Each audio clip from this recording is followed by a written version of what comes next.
Hello friend, my name is Shyam Rathore and in this video we will understand what is the objective of the custom clearance, and we also understand what documents require for the custom clearance. After custom clearance,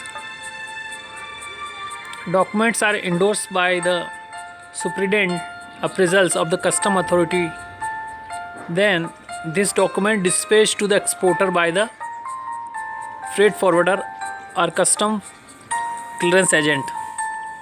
After that, the process to realize the foreign currency in our account, what documents we need to submit in the bank. So we will discuss this point step by step. So first we understand what are the objective of the custom control. First objective, to ensure that the goods exported out of the country are imported into the countries compliant with the various regulation related export import. Means that import and export regulated by the foreign trade. Okay, so need to be compliance the all rule and regulation. For that, custom clearance required. Second, to ensure authority of the value of good in the import export trade and check under invoicing and over invoicing. Second point, the checking the value of goods which are going to import or going to export. So they verify at the time of examination the shipment at the custom yard. Third, to accurately assess the collect the custom duty whenever applicable.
These are the basic requirement of the custom examinations.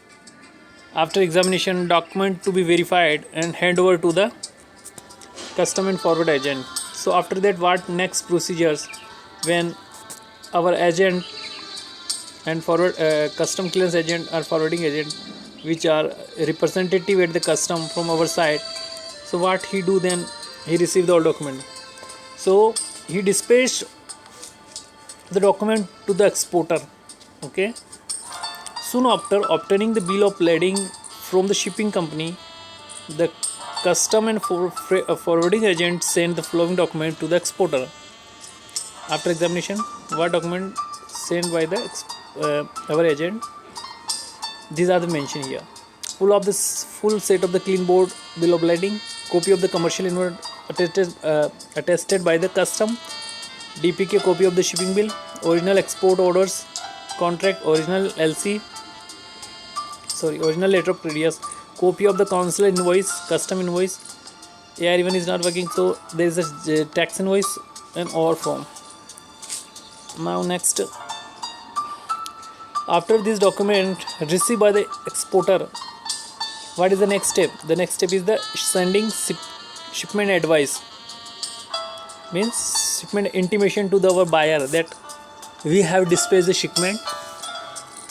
Okay, so for that we need to send the soft copy of the document through email, just like a commercial invoice, packing list, bill of lading, shipping bill or insurance, and certificate of origin.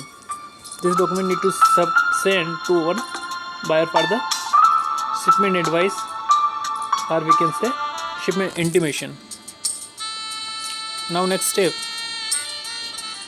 presentation of document at the negotiation bank. Soon after the shipment, the exporter has to present the document to the negotiation bank under the bank agenda. Okay, so what documents required for that? Basically, the documents need to submit at the bank as per mentioned in the letter of contract, purchase contract. Okay, but the basic document which we need to consider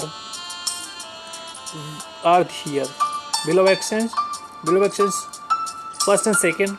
First for the Indian shipper exporter bank. Okay, means origin country, and second original for the foreign bank. Okay, so these are very important bill of exchange. Next, commercial invoice. Third, full set of a clean board bill of lading, means BL, GR, export order, letter of credit, packing list, insurance. Okay, these documents are very most important documents to need to be submitted in the bank for realizing the foreign currency in our account. If you go to next, the point is mentioned here. The set of documents sent to the negotiated bank to issuing bank include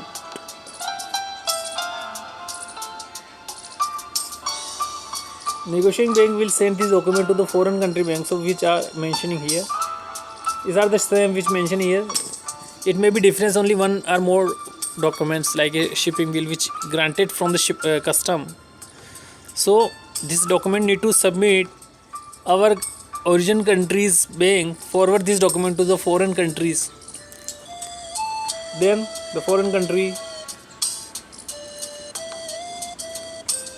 send the foreign currencies to our origin country banks. Now the point is there are 2 points: claiming size rebate and receiving drawback, and that is the GST LUT export bond filing. We will study this point in the next video. Okay, so guys, today we understand and get good knowledge for the export the goods from exporter to the importer, and various type of procedures we need to follow, and various type of document we need to submit at the level of custom and at the level of negotiation bank. So guys, thank you for watching this video. We will meet in next video with new knowledge. Thank you for watching this video.